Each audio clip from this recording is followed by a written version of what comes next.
దానివల్లే మీ కథ మీరు చేసి ఆయన తీసుకురావడం జరిగింది ఎట్లాగా? అది ఒక ఇంటెన్షనే కానీ అది మెయిన్ ఇంటెన్షన్ అయితే కాదు. ఎందుకంటే సినిమా ఆడాలి కదా. ఇది అద్భుతం, ఇది ఓకే, ఇది ఇట్లా ఉంటే బాగుంది. అంటే నేను కథ అనుకోవడానికి రీజన్, నేను చేసే సినిమాలు పక్కన పెడితే ఒక థర్డ్ ఇన్నింగ్స్ కోసం ట్రై చేస్తున్నా okay, honestly.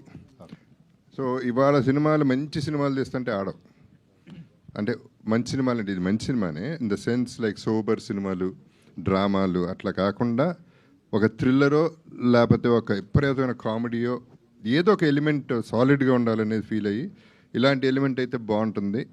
One older man and young girl అనే కాన్సెప్ట్ మీద స్టార్ట్ అయింది. జగపతి బాబు గారు, good morning, all the very best team అంతటికి కూడా. Thank you.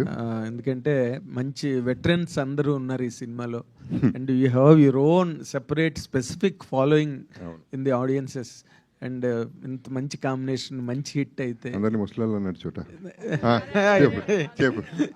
కాకపోతే అదేలే, కాకపోతే ఇది ఈ మధ్య షుగర్ డాడీ అని ఒక కాన్సెప్ట్ బాగా వైరల్ అయ్యి ట్రెండింగ్లో ఉంది. నీకుందా? నాకు కాదు బాబు, నువ్వు అదే అలాంటి షేడ్స్ కనిపిస్తున్నాయి సినిమాలోని. అంటే దాన్ని ఫాలో అయ్యారా? అలాగే ఫీల్ అవ్వు, బాగుంది, అలాగే ఫీల్ అవుతాం అందరం. కాదా అలాగే మా షుగర్ డాడీ అది కాదా? ఇంకేం యూ కెన్ ఆన్సర్ కాదా? సినిమా చూస్తే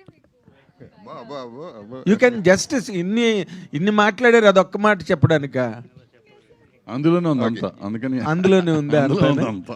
అయితే ఇందులో వాళ్ళు అందరూ బాగా మాట్లాడి చిన్న చిన్న గ్యాప్లు వదిలేరు. ఎలాగంటే ఇప్పుడు మ్యూజిక్ డైరెక్టర్ ఇందాక మాట్లాడుతూ బడ్జెట్ కన్స్ట్రైంట్ ఉన్నట్టుగా మాకు అంత లేదు, మేము ఉన్న దానిలోనే ఇలా కష్టపడి చేసామంటే, ఏమండి చిరుమావిళ్ళ వారు, మీరు అంటే బడ్జెట్లో బాగా వాళ్ళని బాగా రిస్ట్రిక్ట్ చేశారా ఏంటి? బడ్జెట్లో రెస్ట్రిక్షన్ ఏం కాదమ్మా, అనుకున్న బడ్జెట్కి చేసాం. ఆ బడ్జెట్ ఆయన రెస్ట్రిక్టెడ్ అనుకున్నాడు, అది మా తప్పలేదు. ఆయనకి చెప్పిన ఏ బడ్జెట్ చెప్పాం ఆ బడ్జెట్ ఇచ్చాం. మేము దాంట్లో రూపాయి కూడా మిగల్చలేదు, దాచుకోలేదు. కాదు సార్, తర్వాత డైరెక్టర్ గారు మీరు మాట్లాడుతూ ఇందాకలా ఈ నలుగురు మిమ్మల్ని ఏదో భయపెట్టారు, డామినేట్ చేశారు, ఇరికించారు, పేక పిసికారు, ఇలాంటి సెన్స్ వచ్చేటట్టుగా చాలా మాటలు మాట్లాడారు. అంటే మీరు you want to disown the result? నేను క్లారిటీ ఇస్తాను సార్. సార్ నా పని ఈజీ అయింది డైరెక్టర్గా. నేను 4 ఫిలిమ్స్ చేశాను సార్, ఇది 5th ఫిలిం నాకు డైరెక్టర్గా. సో నేను ఎప్పుడు చూడలా ఇలా. ఇదేంటి అంటే 4 పిల్లర్స్ సెటప్. సో 4 పిల్లర్స్ చుట్టూ ఉండడం వలన నా పని చాలా ఈజీ. మధ్యలో ఉన్నాను నేను. కాదు, 4 పిల్లర్స్ వరకు ఓకే సార్, ఇంతే చెప్పాను. నేను 5th పిల్లర్ అన్నారు చూడండి. అంతే కదా సార్. అంటే ఇందులో జరిగింది ఏంటంటే 4 పిల్లర్స్ తర్వాత 5th పిల్లర్ని ఎక్కడ పెట్టమంటారు సార్? మీరు అక్కడ పెడతారు, నేను అక్కడ ఉన్నట్టు. సరే, అంటే ఇప్పుడు మీరు డైరెక్టర్గా మిమ్మల్ని డైరెక్టర్గా పెట్టుకుని ఇంత జగపతి బాబు గారు లాంటి హీరో ఆయన ఒకంతకి స్క్రిప్ట్ని ఓకే చేసే రకం కాదు. And he has to be given the due share in the film. ఎంత పెద్ద హీరో ఉన్నా కూడా అలాంటి హీరోని పెట్టుకుని మీరు చేస్తున్నప్పుడు ఎవరేం చెప్తే అది వినిసారండి? మీ స్పెషల్ అప్లికేషన్ ఏం లేదా దానిలో? ఎవరేం చెప్పడం కాదు, కథ జగపతి బాబు గారిది కదా, ఆయన చెప్పాడు కదా, కథ ఇద్దరం కలిసి చేసామని చెప్పారు కదా. నేను ఆన్సర్ ఇస్తాను సార్. ఏంటంటే కలిసి పని చేశారు, ఇది ఒక టీమ్ వర్క్ సార్. అంటే ఏంటంటే ఇక్కడ ఎలాంటి భేషజాలు లేవు సార్. ఒక డైరెక్టర్గా నేను ఒక అసిస్టెంట్ డైరెక్టర్ లాగా ఇంకోలాగా కూడా పనిచేశాను సార్. ఒక హీరో ఒక రైటర్ లాగా ఇంకా ఒక స్క్రిప్ట్ చిన్న డైలాగ్ కరెక్షన్కి సంబంధించి సెట్లోనేమో ఇంకేదో చిన్న క్లారిటీ కావాలనే ఒక విధానంతో పనిచేశారు సార్. ఆయనకి సంబంధం లేదు, జేబీ గారికి సంబంధం లేదంటే ఇన్ ది సెన్స్ ఆయన చేయాల్సిన అవసరం లేదు, కానీ ఆయన చేశారు. చోటా గారు ఆయన డిఓపిగా ఉంటూ అన్నిటినీ ఆయన డీల్ చేస్తూ అసలు అంటే ఏంటంటే ఇది మాది కాదు అన్న ఒక పార్షియాలిటీ, ఒక డిఫరెన్షియేషన్ ఎవరు చూపించకుండా అందరూ అన్నీ చేశారు సార్. ఇది నేను చెప్పేది. Okay, fantastic. లై గారు, మీరు ఆ క్యారెక్టర్ గురించి మీరు ఒక సీనియర్ యాక్టర్స్గా మీరు కామెంట్ చేయాలంటే తన క్యారెక్టర్ గురించి ఏం చెప్తారండి? హృతిక జస్ట్ మీరు ఇప్పుడు టీజర్ చూసుంటారు కదా. So she has N intention. ఆ ఇంటెన్షన్ ఏంటని మీకు తెలుస్తుంది, but it is very very scary. చాలా చాలా డిఫికల్ట్. జస్ట్ ఐస్లో అంత ఇంటెన్సిటీ క్రియేట్ చేయడం అనేది వెరీ డిఫికల్ట్. తను చాలా బాగా చేసింది. And heart of the film తనే మరి.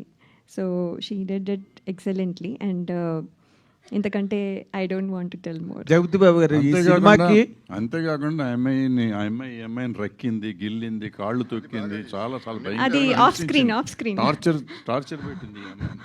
Of screen, off screen.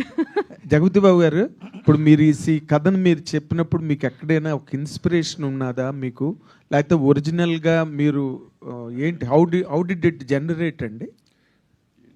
కాదు, అంత ఇంట్రెస్టింగ్ ఎలిమెంట్ వదిలేసి ఈమెను స్క్రాచ్ చేసింది అంటే అది పట్టించుకోకుండా మళ్ళీ కథకి వస్తాడు నాగేంద్ర. కాదు, అంటే దాంట్లో చాలా థ్రిల్లింగ్ ఉంది. అది ఒక సీనియర్ ఆర్టిస్ట్ ఆడపిల్ల ఇంకో ఆడపిల్ల స్క్రాచ్ చేసింది, అది బాగుందంట. ఏం చెప్పాలి, ఒకసారి గీసి చూపించమ్మా.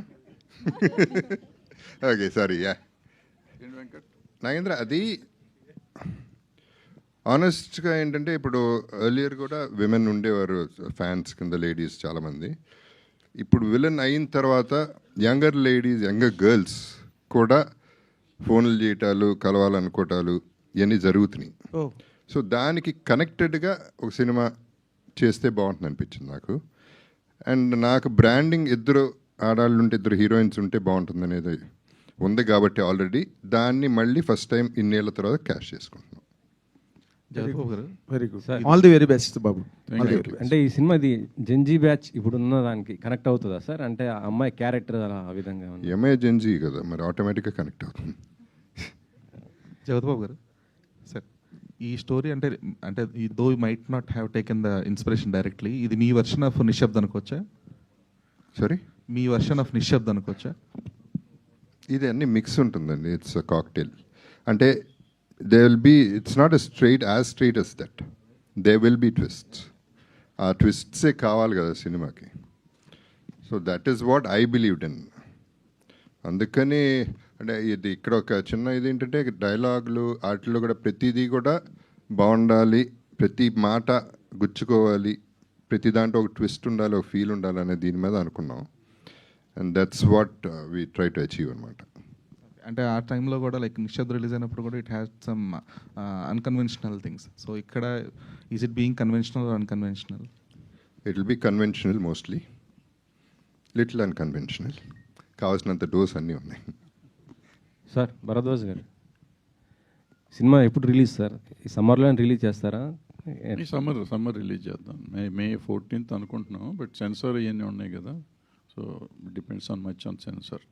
చాలా మంది సమ్మర్ కొద్దిగా ఐపీఎల్ ఎఫెక్ట్ ఉండి మొత్తం అన్ని సినిమాలు పోస్ట్ పోన్ అవుతున్నాయి.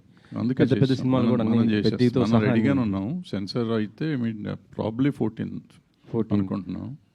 సెన్సార్ అవ్వకుండా డేట్లు చెప్పకూడదు కదా, సో ప్రాబబిలిటీ చెప్తున్నాను. గతంలో వేసుకున్నారు కదా సార్, అంటే డేట్ అనౌన్స్ చేసి ఫస్ట్లో చేసేవాళ్ళు చేస్తారమ్మా. నేను చట్టానికి బద్దుండే ఉంటాను కాబట్టి చట్టబద్ధంగా చెప్తున్నాను. ఈ మధ్య కొద్దిగా అంటే పర్సంటేజ్ మాట్లాడుతున్నారు కదా, ఫస్ట్ నుంచి అయితే కొద్దిగా మాకు పర్సంటేజ్ అలా ఇస్తేనే థియేటర్లో రిలీజ్ చేస్తామంటున్నారు. మరి అది మీకు ఇప్పుడు అసలు నేను పుట్టిన కాడి నుంచి పర్సంటేజ్ అడుగుతున్నాను, పర్సంటేజ్ ఆడతాం సినిమాలు. నేను కానీ నారాయణమూర్తి గారి సినిమాలు కానీ పర్సంటేజ్ ఆడతారు, మేము అట్లాగే ఉంటాం. సో దానికి మాకు డిస్ప్యూట్ లేదు థియేటర్స్తో. కానీ గిల్డ్ వాళ్ళు ఒప్పుకోవట్లేదు కదా, మీరు ఇప్పుడు ఎలా? గిల్డ్ వాళ్ళకి సంబంధం ఏమో, గిల్డ్ వాళ్ళు ఒప్పుకుంటారు. ఎందుకంటే ఆల్రెడీ ఇప్పుడు రిలీజ్ అవుతున్న సినిమాల్లో మెజారిటీ సినిమాలు పర్సంటేజ్ మీద ఆడుతున్నాయి. సో దాని మీద లేదు. పైగా మన క్వశ్చన్స్ టైం లేదు, తక్కువ టైం ఉంది. జనరల్ క్వశ్చన్స్ వద్దు, సినిమాని గురించి మాట్లాడదాం. సినిమా అంటే మీ సినిమా కూడా ఎఫెక్ట్ పడుతుందా? పడదు, పర్సంటేజ్ ఆడుతున్నాం. Thank you. భరద్వాజ్ గారు, సార్ చరిత్ర చిత్ర బ్యానర్ని చాలా గ్యాప్ తర్వాత మళ్ళీ చూస్తున్నాం. సో మీరు ఇంతకుముందు సినిమా చేసినప్పటికీ ఇప్పుడు ఈ సినిమాకి మధ్య పరిస్థితులు చాలా మారినాయి. సో యాజ్ ఒక సీనియర్ ప్రొడ్యూసర్గా మీరు గమనించిన తేడా ఏంటి అసలు ప్రొడక్షన్ సైడ్? నేను పచ్చని సంసారం ఒక సినిమా తీశాను. 6 రోజులు అక్కడ అదేమంటారు ఏవిఎం స్టూడియోలోనే పడుకున్నాం, అన్ని పనులు చేసుకుంటాం. 6 రోజుల్లో నాకు డిసెంబర్ 27 మొదలెడితే, 27 పొద్దున మొదలెడితే డిసెంబర్ 31వ తారీఖు 5వ రోజు రాత్రి కాపీ చూడగలిగా. కానీ ఈ సినిమాకి దగ్గర 2 నెలలు ల్యాబ్లోనే పడుకుని ఉంటే ఇప్పుడు రేపు చూస్తున్నాం. అంత తేడా ఉంది. ఇది 6 రోజులకి 60 రోజులకి తేడా, అంత తేడా వచ్చింది టెక్నాలజీ మారినాక. అంటే ఓన్లీ టెక్నికల్గానా లేదంటే మేకింగ్లో ఏమన్నా? టెక్నికల్గానే ఏం లేదు. ఇప్పుడున్న క్వాలిటీకి వచ్చేటప్పటికైనా డిజిటల్లో క్వాలిటీ రావాలంటే ప్రతి దీంట్లో ముక్కగా చేయాలి. ఇవన్నీ ఏంటంటే డైరెక్ట్గా వచ్చేసేది కదా. ఈజీగా ఒక రోజులో పని అయ్యేది ఇక్కడ నెల రోజులు అవుతుంది ఒక్కొక్క పని అట్లా. సార్ నిన్న